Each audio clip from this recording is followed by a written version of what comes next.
YouTubers, welcome back to the Hobbit book reading series. Today we are looking at chapter 14. Yeah. So, how much longer do we have for this book? Oh, today's the 18th. Next week is the 25th. So we have 25th, the 2nd, and the 9th. And that's it. And then starting the 16th and of Green Gables book reading series. So yeah, that's gonna be fun. Anyway, chapter 14, Fire and Water. Now, if you wish, like the doses, to use a smoke, you must go back again to the evening when they smashed the door and flew up in a race 2 days before. The men of the lake town Esgulf were mostly indoors, but the breeze was on the black east and chill.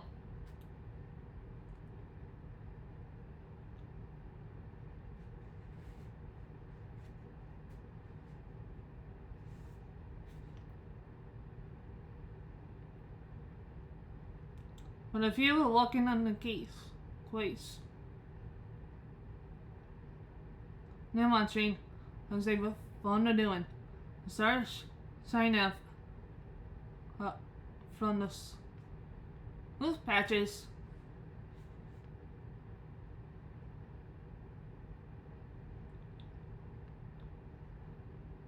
of the lake as they open in the sky.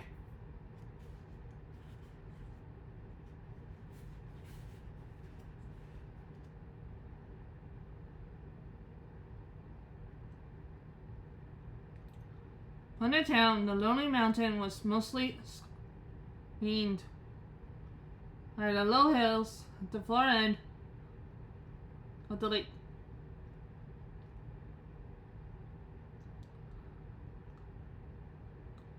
Though a gap in which the Rhine River came down from the north. Only this high peak could they see clearly. And it looked someone at it, for it was ominous, dear, even in the late morning.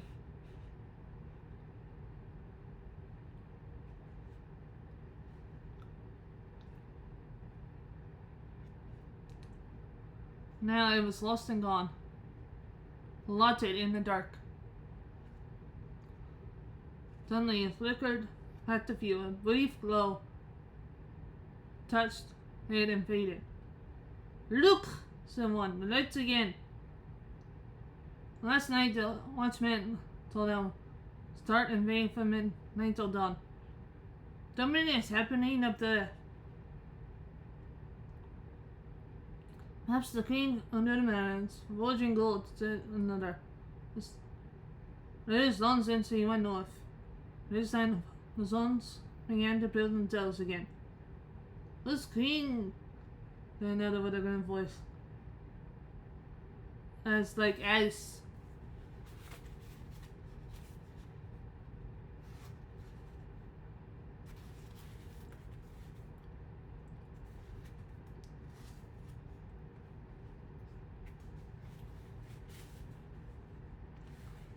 Not in molten fire of the dragon. Not again under the mountain we have ever known. "You're always full-blowing, gloomy things," said the others. "Anything from floods to poison fish." "Ew! Poison fish! Ew!" Ugh. Think of something cheerful.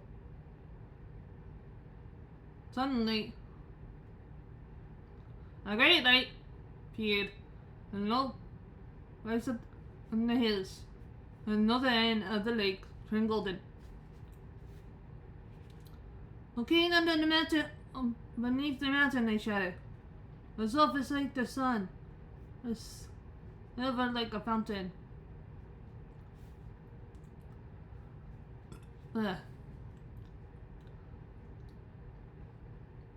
His river is golden run. The river is running gold from the mountain, they cried. And everywhere windows were opening and people were hurrying. There was once more a tremendous excitement and enthusiasm, when a great voice fellow and Hotfoot to the master. The dragon has come on the fool, he cried. Cut the bridges. To arms, to arms. The morning trumpets were sounded, and echoed among the rocky shores. The train stopped and the joy turned to dread. So it was that the dragon did not find them quite unprepared.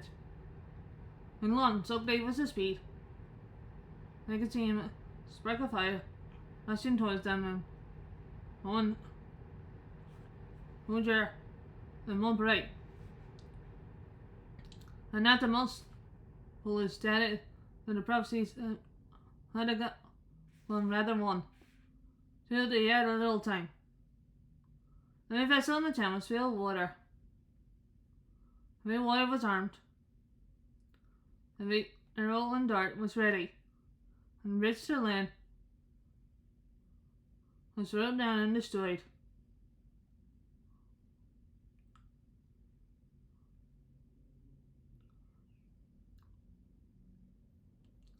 For the roar of smokes, the devil approached, grew loud, and the make of nippled bandits fire and leave the awful being of his wings. Amid strings, rang and shouts of men, he came over them, swept towards the bridge, and it was floated. The bridge was gone, and examination on an island in deep water, too deep and dark and cool for his liking. And he plunged into it, vapor and steam will rise enough to cover the land in the mist for days.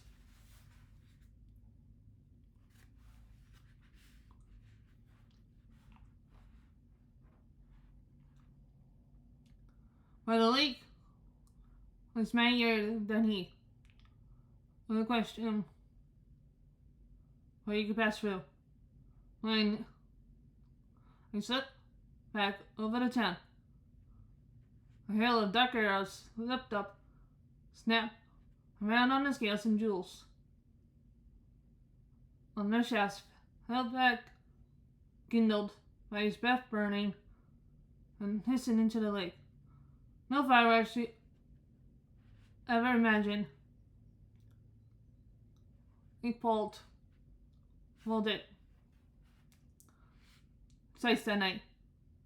And the changing 20, the bows, the shrilling the trumpets, dragon's wrath, raised to its height, till it gives iron and mad with it. No one that dared give battle to him for many an age, nor would they dared now, if it had not been for the grand-voiced man. Rod was his name. And then to and fro, cheering on the archers, urging the master to order them to fight to the last arrow. Fire leapt from the dragon's jaws. He circled for a while, high in the air above them, lighting all the lake. The trees by the shores shone like copper and like blood, with leaping shells and dense black the feet. Then down he swooped straight through the hailstorm. Reckless in his race, taking no heed toward his scaly sides towards his foes, thinking only to set their town ablaze.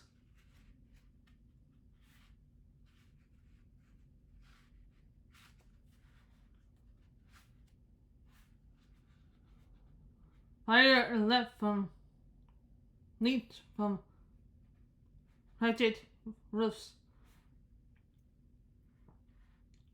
The wind beams and they held down and fast and ran again. Though all had been drank still water before the game. Once more water was flung by 100 hands, and never a spark appeared. Lex rolled the dragon, a sweep of his sail, on the roof of the great house crumbled and smashed down. Lane's unquenchable,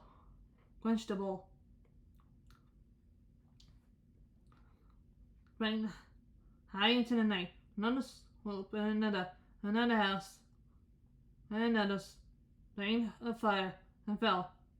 And still no arrow hit the smoke or hurt him more than a life in the marshes.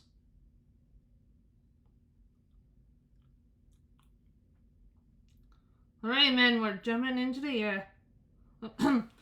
Yeah. Alrighty, men. I'm jumping into the water on every side. Women and children remain huddled together, leading boats in.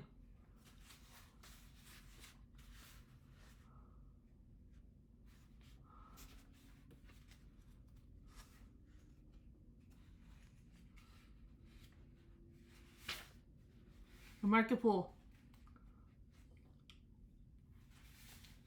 Weapons were flung down. There was mourning and weeping. Where about a long time ago,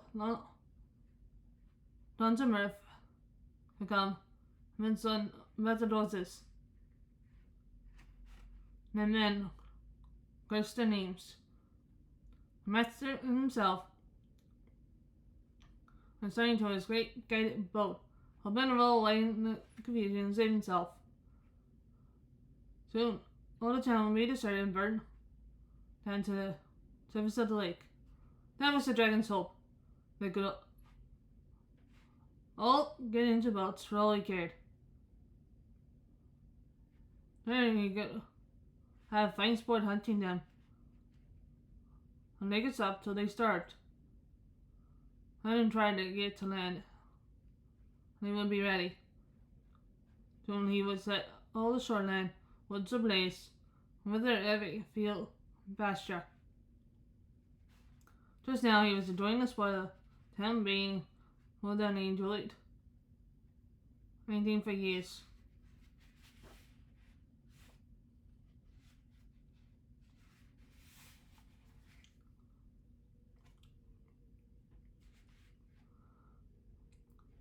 But there was still a company of archers, and out the ground among the burning houses.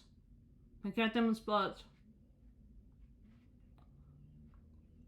Men's voice and men's face, close friends, they accused them of hiding floods and poisoned fish. Although they knew his worth and courage. He was a descendant in a long line of Lord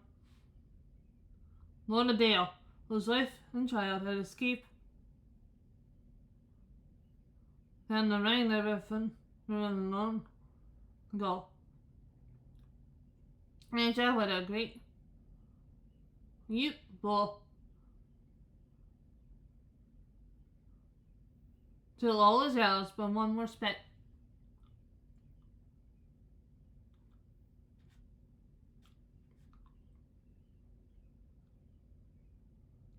The veins were near him. His companions were leaving him. He bent his bow for the last time.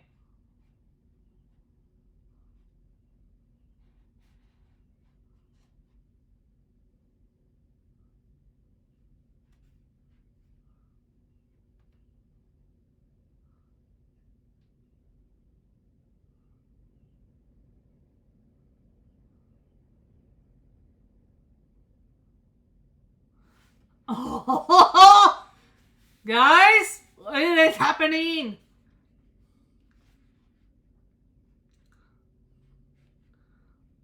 Suddenly, out of the dark, something fluttered to his shoulder. He started. There was only a rush. I'm afraid of birds spy to you and bad news. Marveling he found a good understand his time. He on the rest of the day. Wait, I said to him. The moon is rising. Look for the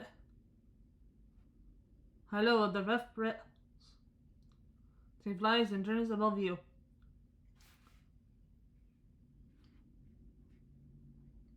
Oh, but lost him wonder and told him of times up the man and all that I had heard.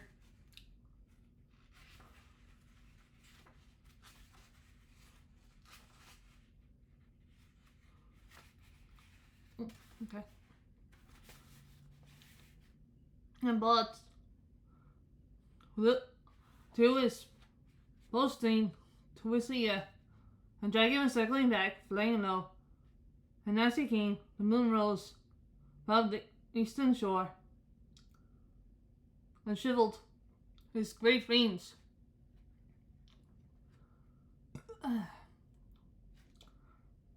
Arrows at the bold man. Black Owl, I have saved you to the last. You have never failed me. And always I have recovered you. I had you from my father, and he from of old. And that you came from the forges of the true king under the man. Go now and speed well.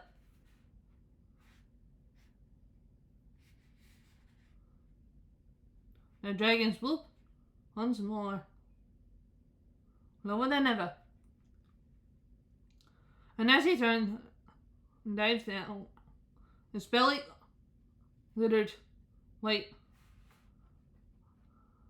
sparkling fires of gems in the moon, but not in one place. The great bowl twanged did.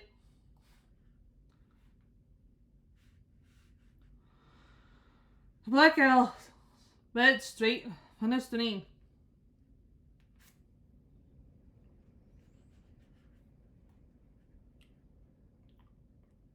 He put a hollow by the left breast. One leg was swung right. And stove. And his work. Flash. And heather. The fierce was of like a shriek and deafened men. Other trees and split stone, smoke, shot, sprang into the air, turned over, and crashed down from on high and ruined. He is dead! No more smoke! Full on the town, he fell. His arch full of splendor into sparks and glitz. The lake roared in. A vast stream leaped up, white in the sun, dark under the moon. There was a hiss, gushing whirl, then silence. And that was the end of smoke. With puff, but not the blood. Yep, bye smoke. You're dead. Now the doses don't have to worry about you. The end. The waxing moon rose higher and higher, and the wind blew loud and cold. It twisted the light fog into bending pillars.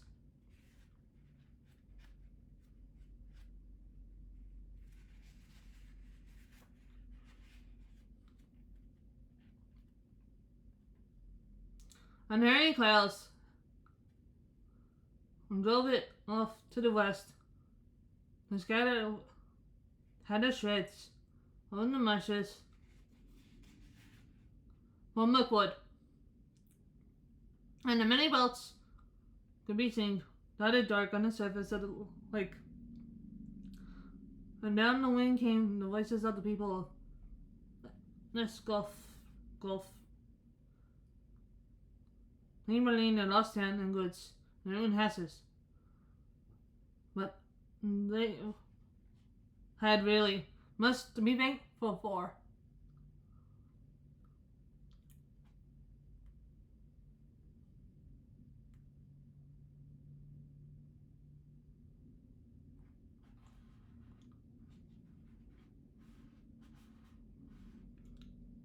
Had they thought of it, though they could hardly be expected that they. Whoa! Everyone's safe. And now the doctors can go back to the now. Just then. There's other people in the town, and these escaped alive. The woods and fields and pastures and cattle and most of the wells remained undamaged, and the dragon was dead. What that meant, the knight had not yet realized.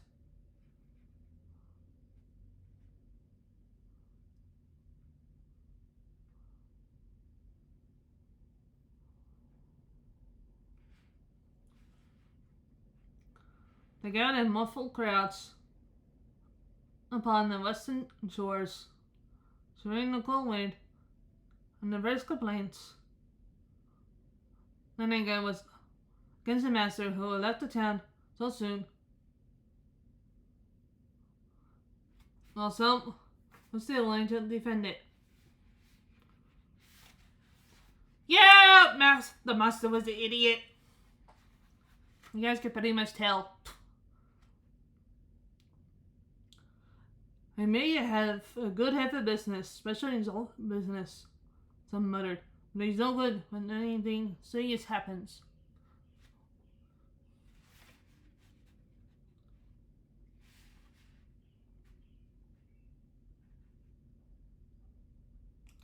When they faced the coach, the bullet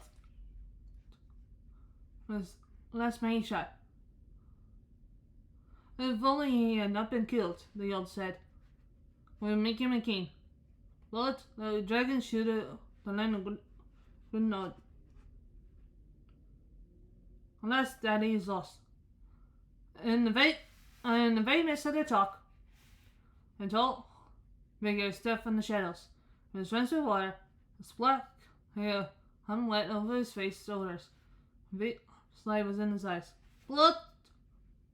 It's not lost, he cried. He devoured it, but its glove, and the enemy was slain. I am blood, the none written none. I am the slayer of the dragon. Kimba! They shouted. And the master ground his chattering teeth. My lord, was Lord Adele not keen to escort? He said, on the town we have always selected masters among the old and wise. I've not endured the rule of me and let him go back to his own kingdom. The elder is now free by his vapor. Nothing hinders his return. And I wish can go with him. They prefer the cold stones under the shadow of the mountain. The great shores of the lake. The wise will stay here and hope to rebuild our town. Joy again, timeless peace and riches. We will help him back. When people on the other hand shouted in reply. Yeah, had enough. The old man on the money counters.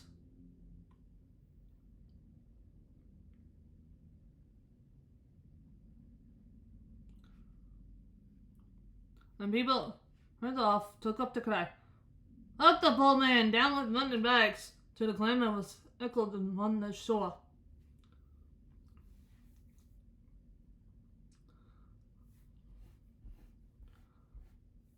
I am the last man So on the bill you brought the poor man, said the master. Really. For Bart now stood close beside him.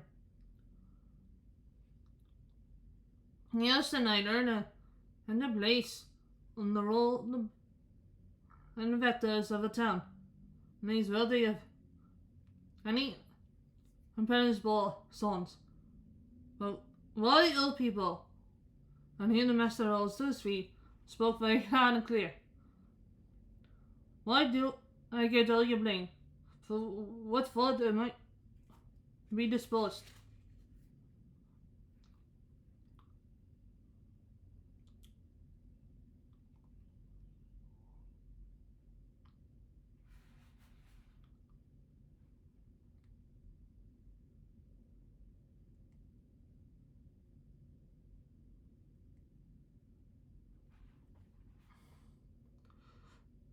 Who the rat the dragon from his slumber, may I ask?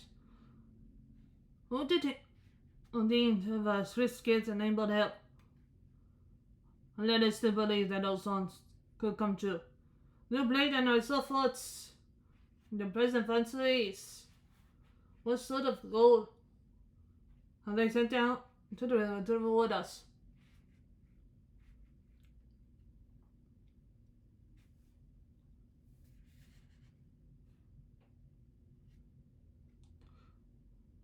Begging for I have ruined.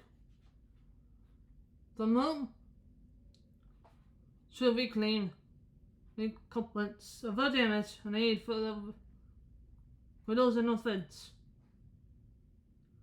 As you see, the master not got his position for nothing.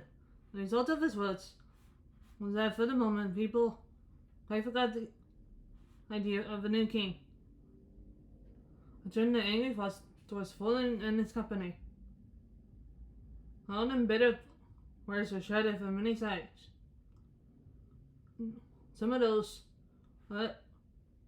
for his son, old son's loudest.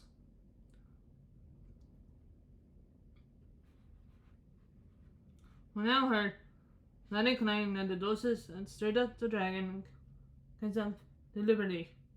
Foolish support! Lifeless words and wrath from those unhappy creatures. Tell us they perish first in fire, before small king to us. Even as we were speaking, the thought came into his heart. Fabled treasure in the mountain line, like our owner, and fell suddenly.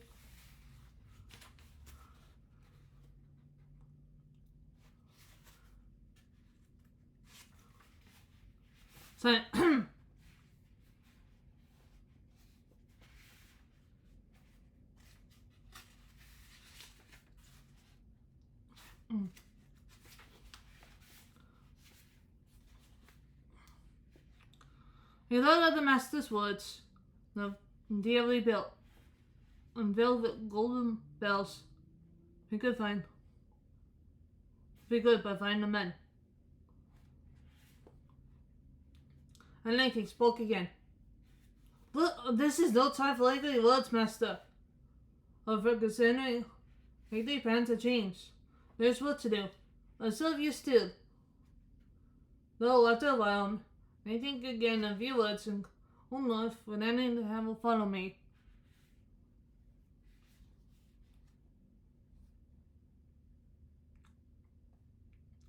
Then he showed off, helping honoring the camps and care the sick and wounded.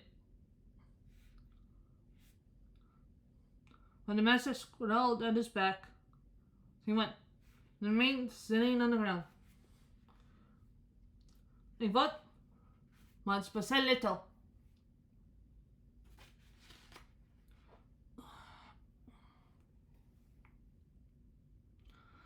Unless it was to call down for men and bring them fire and food.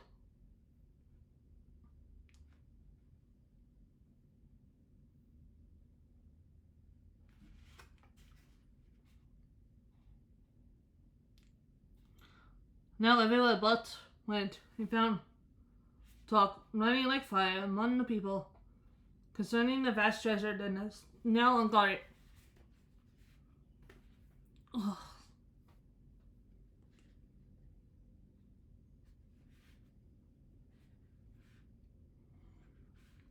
Men spoke of the accomplice, held their hand that they would soon get from it. And the wealth over and the spit with to buy rich things in the south and treat them greatly in their plight.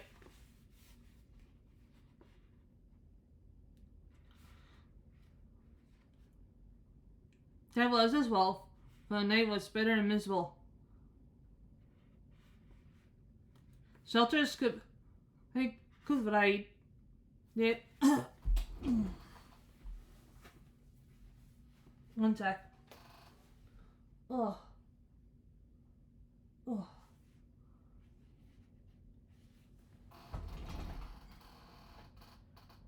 Oh. Oh.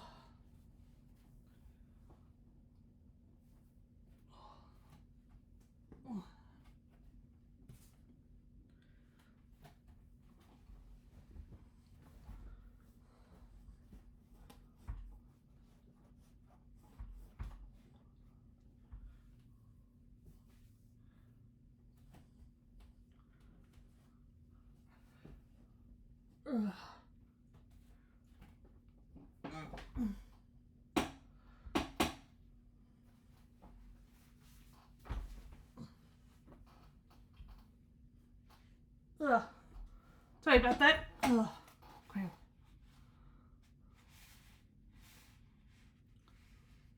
Shelters could be provided for a few.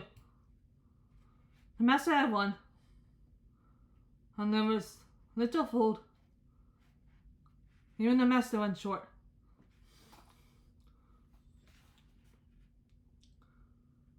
Many took ill, the wet and cold settled the night, and afterwards died. Whereas escaped uninjured.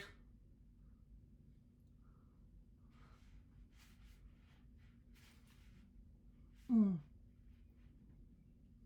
the ruin of the town, in the days that followed, there was much sickness and great hunger.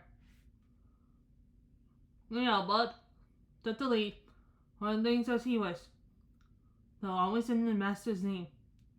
He had hard task to govern the people, and direct the preparations for the protection and housing. Probably most of them would perish in the winter. They are now hurried at the autumn. If help had not been at hand, help gained swiftly. But once had speedy messages set up the river to the forest. Last aided the king of the house of the wood. These messengers have been a host already on the move.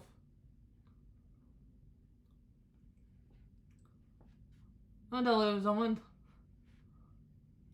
was then only the third day after the whole smoke.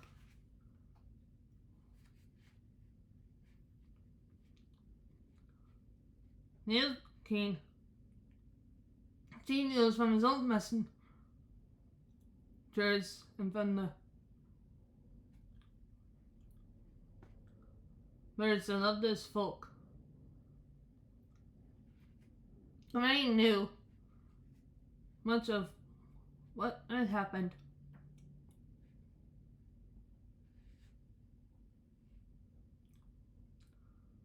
Very great indeed was the commotion among all things, the rings that drill on the walls of the Losation, the dragon.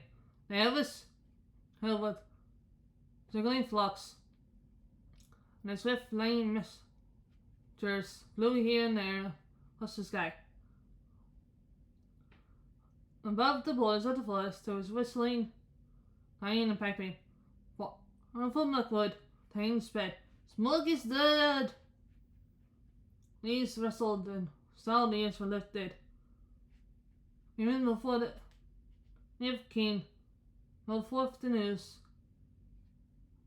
I passed west right to the big woods, the misty mountains, began cooling. I heard this wooden house, and the goblins were cancel, and the capes.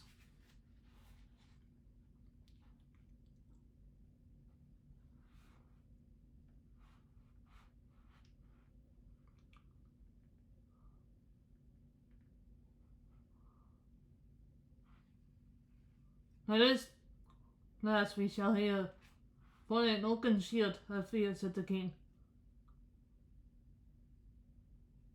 He would have done better than make my guest.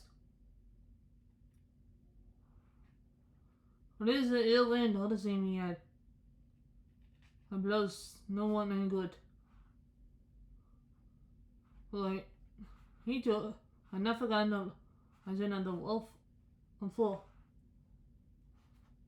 So it's but messengers found him, men marching, raised spearmen and bowmen, and girls who got thick above him. Well, I thought the war was waking again.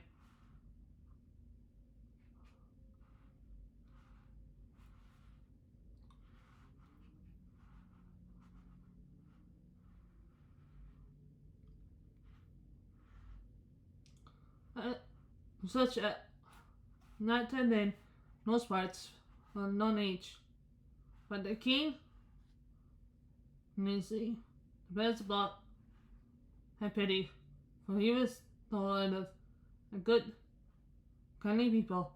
So, joining in his march, which in first been direct towards the man, he hastened down the river to the long lake.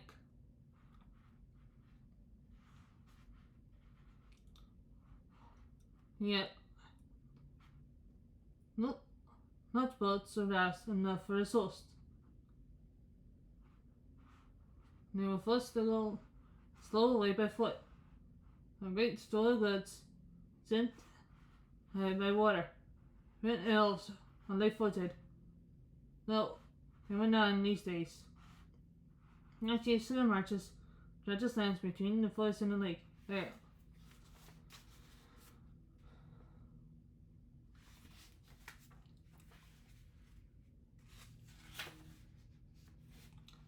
Woman was swift. Only 5 days after the death of the dragon, they came upon the shores of the ruins of the town. The welcome was good, and may be expected. When the men and their master were ready to make any bargain, they featured for the elf king's aid. The price was soon made, with women and children, though not fit, the master remained behind. And with him were some men of crafts and many skilled elves. Then busied themselves felting trees, collecting timber sent down from the forest. Then they set about making many huts by the shore against the oncoming winter. And also under the master's direction, they began the planning of a new town. Time warfare and Mars and other four, but not in the same place. They moved from the fort higher up the shore. However, then they had the dreaded the war where the dragon lay. He would never again return to his golden bed, which stretched as cold as stone, twisted upon the floor the shadows. There for ages his huge bones could be seen in calm weather amid the ruined piles of the old town. A view near was the crisp spot. And none dared dive into the swimming water and recover the precious stones that fell from his carcase.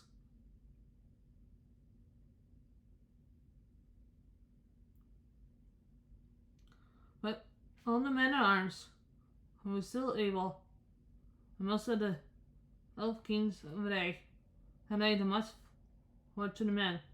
With such elimination of room in the town, the head of the house passed the rock gates, then the lake, and came into dislocated lands. So that is chapter 14, guys. Next week, chapter 15. Bye.